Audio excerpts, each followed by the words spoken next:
এই পৃথিবীর মানুষ ভালো করে শুনিও,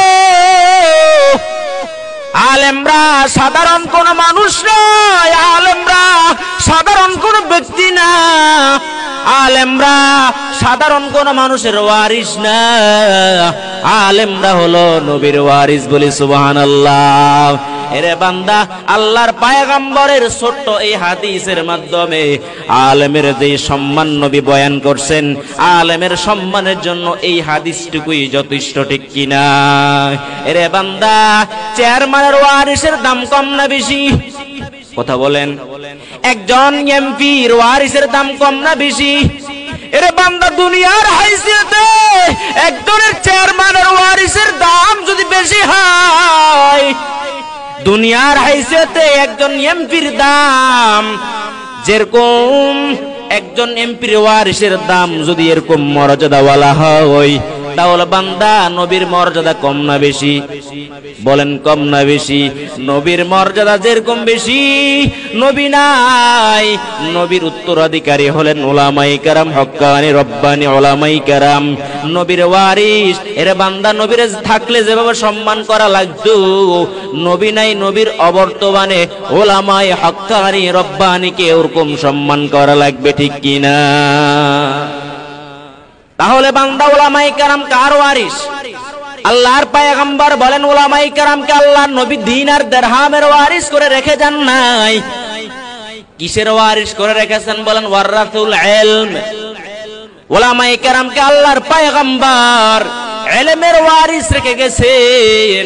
উলামায়ে কেরাম, আল্লাহু আকবার, উলুমুল আম্বিয়ার ওয়ারিস। উলুমুল আম্বিয়ার, সমস্ত আম্বিয়া কেরামের ইলম, সমস্ত আম্বিয়া কেরামের ইলমের ওয়ারিস হযরত উলামায়ে কেরাম। এজন্য বান্দা, একজন পয়গম্বরকে যেরকম সম্মান দেওয়া লাগবে, একজন নবীর জীবদ্দশায় নবীর যেরকম সম্মান দেওয়া লাগবে, নবীর অবর্তমানে নবীর ওয়ারিস উলামায়ে কেরামকে ঠিক ওরকম ভাবে সম্মান দেওয়া লাগবে, ঠিক কিনা? উলামায়ে কেরামের সম্মান দুইটা বললাম। এক নাম্বার আলেম জাহেল এক নাই, দ্বিতীয় নাম্বার আলেমরা সাধারণ কোন ব্যক্তি না, আলেমরা হলো আল্লাহু আকবার, আল্লাহর পরে সম্মানিত ব্যক্তি যারা, এরা হলো আম্বিয়ায়ে কেরাম, এদের ওয়ারিস হলো হযরত উলামায়ে কেরাম। এরে বান্দা, উলামায়ে কেরামের আল্লাহু আকবার নবীর ওয়ারিস, উলুমুল আম্বিয়ার ওয়ারিস হলেন হযরত উলামায়ে কেরাম। তৃতীয় নাম্বার, উলামায়ে কেরাম সম্মান এবং মর্যাদার অধিকারী। উলামায়ে কেরাম সম্মান এবং মর্যাদার, উলামায়ে কেরাম সম্মান এবং মর্যাদার অধিকারী। এর বান্দা, উলামায়ে কেরামের সম্মান এবং মর্যাদার যে অধিকার, এটা কে দিবেন? আল্লাহ দিবেন। আল্লাহ রাব্বুল আলামিন সূরাতুল মুজাদালার 11 নম্বর আয়াতের মধ্যে বলেন, ইয়ারফাইল্লাহুল্লাযীনা আমানু মিনকুম ওয়াল্লাযীনা উতুল ইলমা দারাজাত।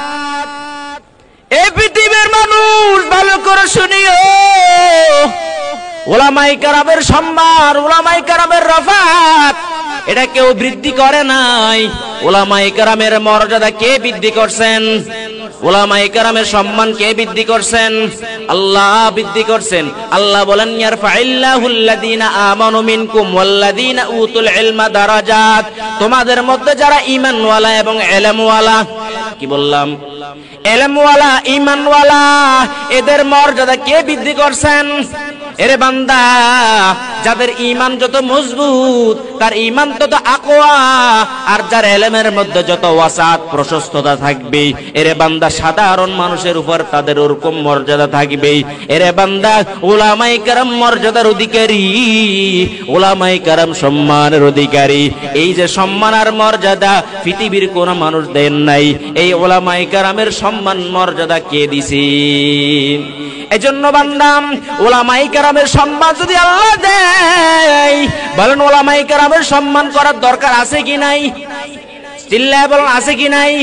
এজন্য বান্দাম মুসনাদ আহমদ ইবনে হাম্বল মধ্যে রাওয়ায়াত আল্লাহর পয়গম্বর বলেন লাইসা মিন উম্মতি মাল্লাম ইউজিল্লা কাবীরানা ওয়া ইয়ারহাম সগীরানা ওয়া ইয়ারিফু লিআলিমিনা হাক্কাহু। আল্লাহর পয়গম্বর বলেন যেই ব্যক্তি আমাদের বড়দের সম্মান করে না, ছোটদের স্নেহ করে না এবং আমার হক্কানি রব্বানি আলেম উলামা যাদেরকে আমি নবী ওয়ারিস বানাইয়া গেলাম এদের যথাযথ যারা মূল্যায়ন করে না, আমি নবী বলে গেলাম এরা আমি নবীর উম্মতের অন্তর্ভুক্ত না, বলি নাউজুবিল্লাহ। এরে বান্দা আল্লাহ ইলমওয়ালার সম্মান দিবেন, আল্লাহ ঈমানওয়ালার সম্মান দিবেন। এজন্য পয়গম্বর বলেন যেই ব্যক্তি ইলমওয়ালা ঈমানওয়ালার সম্মান দিবে না, আমি নবী বলে গেলাম ওই উম্মত আমি নবীর উম্মত না, বলি নাউজুবিল্লাহ। এরে বান্দা উলামায়ে কেরামের সম্মান না করার কারণে আল্লাহর পয়গম্বর তাকে নবীর উম্মত পরিচয় দিতেও নিষেধ করেছেন। এজন্য বান্দা উলামায়ে কেরামের সম্মান করবেন তো ইনশাআল্লাহ। কারা কারা করবেন হাত তুলে আল্লাহর দেখায় দেন, নারে তাকবীর। আল্লাহ আপনি আমাদের সবাইকে উলামায়ে কেরামের যথাযথ মূল্যায়ন করার তৌফিক দান করেন, সকল বলি আমিন। এজন্য বান্দা উলামায়ে কেরামের সম্মান মর্যাদা কে দান করছেন? আল্লাহ দান করছেন। এরপর আসেন চতুর্থ নাম্বার, উলামায়ে কেরাম হলো আল্লাহ তাআলার মনোনীত ব্যক্তি। কার মনোনীত ব্যক্তি? জোরে বলেন কার মনোনীত ব্যক্তি? আল্লাহু আকবার। আল্লাহ যার মনোনীত করে আল্লাহ তারে কি দান করেন জানেননি? আল্লাহর পয়গম্বর আল্লাহু আকবার হাদিসের মধ্যে বলেন, বুখারীর মধ্যে রওয়ায়াত, মাইয়ুরিদিল্লাহু বিহি খায়রান ইউফাক্কিহু ফিদ্দীন। আল্লাহর পয়গম্বর বলেন আল্লাহ যার ব্যাপারে কল্যাণ কামনা করে আল্লাহ তারা তাফাক্কুহু ফিদ্দীন, দ্বীনের সঠিক বুঝ দান করেন, বলি সুবহানাল্লাহ। এরে বান্দা এই যে সাধারণ মানুষ, এই সাধারণ মানুষের মধ্য থেকে আল্লাহর পয়গম্বর বলেন আল্লাহ তাআলা উম্মতের উলামায়ে কেরামকে নির্বাচন করেছেন, আর এই উম্মতের উলামায়ে কেরামকে আল্লাহ রাব্বুল আলামিন তাফাক্কুহু ফিদ্দীন, দ্বীনের সঠিক বুঝদান করেছেন, বলি সুবহানাল্লাহ। তাহলে বোঝা গেল উলামায়ে কেরামকে আল্লাহ তাআলা নির্বাচন করিয়া আল্লাহু আকবার আল্লাহ তাআলা উলামায়ে কেরামকে তাফাক্কুহু ফিদ্দীন, কোরআন হাদিসের সঠিক সমঝ ইলম আল্লাহ তাআলা তাদেরকে দান করছেন। তাহলে বোঝা গেল উলামায়ে কেরাম পৃথিবীর কোন মানুষের মনোনীত ব্যক্তি না, উলামায়ে কেরাম স্বয়ং আল্লাহ রাব্বুল আলামিনের মনোনীত ব্যক্তি, ঠিক কিনা বলেন? এজন্য বান্দা উলামায়ে কেরাম আল্লাহর মনোনীত ব্যক্তি, উলামায়ে কেরাম আল্লাহ তাআলার নির্বাচিত ব্যক্তি। উলামায়ে কেরামকে আল্লাহ তাআলা উলুমুল আম্বিয়ার ধারক বাহক বানাইয়া আল্লাহ তাআলা জমিনের মধ্যে প্রেরণ করছেন। ও মুসলমান ইমানদার, ওই উলামায়ে কেরামকে আল্লাহ তাআলা অনেক অনেক কল্যাণ দান করেন, জ্ঞান দান করেন, কারণ তাদের মধ্যে কোরআনের সঠিক ইলম আছে, হাদিসের সঠিক জ্ঞান তাদের মধ্যে আছে। এইজন্য আল্লাহু আকবার, উলামায়ে কেরাম হলো আল্লাহ তাআলার মনোনীত ব্যক্তি। 5 নাম্বার, যারা হক্কানি রব্বানি আলেম তাদের মর্যাদা কেমন? আল্লাহর পয়গম্বর বলেন যারা হক্কানি রব্বানি আলেম তাদের জন্য শুধু আসমানওয়ালারা ক্ষমা প্রার্থনা করে না, যারা হক্কানি রব্বানি উলামায়ে কেরামের দপ্তরের মধ্যে নামটা লেখায়া দেয় এদের জন্য জমিনওয়ালাও আল্লাহর কাছে মাগফিরাত চাই, বলি সুবহানাল্লাহ। আল্লাহর পয়গম্বর বলেন তিরমিজির মধ্যে রাওয়ায়াত, ইন্নাল আলিমা লা ইস্তাগফিরু লাহু মান ফিস সামাওয়াতি ওয়া মান ফিল আরদ আল হিতানু ফি জাওফিল মা। আল্লাহর পয়গম্বর বলেন যারা হক্কানি রব্বানি আলেম তাদের মর্যাদা কেমন জানো?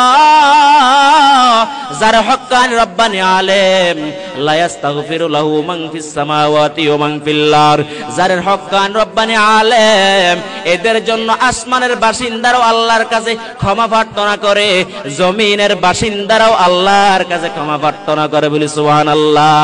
আল্লাহর পয়গম্বর বলেন শুধু কি তাই, আল হিতানু ফি জাওফিল মা, এরে বান্দা পানির গভীরে যে মাছ বসবাস করে, ওয়া ফি রাওয়ায়াতিন, আল্লাহু আকবার, অন্য রাওয়ায়াতের মধ্যে আল্লাহর পয়গম্বর বলেন সমুদ্রের তলদেশে যে মাছগুলো বসবাস করে, পানির গভীরে যে মাছ বসবাস করে, সমুদ্রের গভীরে যে মাছগুলো বসবাস করে, এমনকি গর্তের পিপিলিকাগুলা যারা হক্কানি রব্বানি আলেম তাদের জন্য আল্লাহর কাছে ক্ষমা প্রার্থনা করব সুবহানাল্লাহ এরে বান্দা উলামায়ে কেরামের এত দাম উলামায়ে কেরামের জন্য আসমান বাসিন্দারাও আল্লাহর কাছে ক্ষমা চাই জমিনের বাসিন্দারাও আল্লাহর কাছে ক্ষমা চাই এলমেরা জাজ করদান বেহিসাব খলকেরাদা দন জবাবে বাসওয়াব হক নাদারদ দুস্তে খলকা জারেরা নিস্তে ই খসলতে কি দিন দারেরা হুব্বে দরবি শাকলি দে জন্নতস দুশ্মনে ই শা সাজায়ে লানতাস